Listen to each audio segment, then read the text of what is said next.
ప్రజాని గళం ప్రజాబలం AR5 news కి స్వాగతం. కడప జిల్లా ఒంటిమిట్ట మండలంలో తెలుగుదేశం పార్టీ రాష్ట్ర మహిళా అధ్యక్షురాలు ఓబులేని సుబ్బమ్మ ఆధ్వర్యంలో ఒంటిమిట్ట టౌన్లో ఇంటింటి ప్రచారం నిర్వహించారు.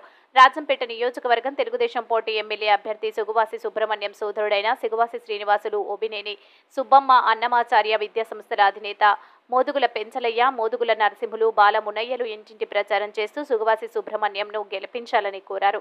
జరగబోయే శాసనసభ ఎన్నికల్లో తెలుగుదేశం పార్టీ తరపున ఎమ్మెల్యే అభ్యర్థిగా సిగువాసి సుబ్రహ్మణ్యం అత్యధిక మెజార్టీతో గెలిపించి రాజంపేట ఎమ్మెల్యేగా చేయాలని కోరారు. ఇంటింటికి తిరిగి కరపత్రాలు పంచుతూ తెలుగుదేశం పార్టీ ప్రవేశపెట్టిన పథకాల గురించి వివరిస్తూ ప్రచారం ముమ్మరంగా సాగించారు.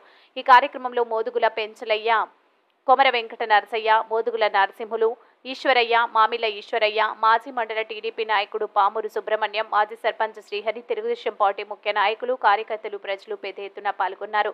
కడప అన్నమయ్య జిల్లాల incharge Hridaynath, AR5 news Kadapa జిల్లా staff reporter M Ramachandraiah, Rajampet division in charge Ravibabu.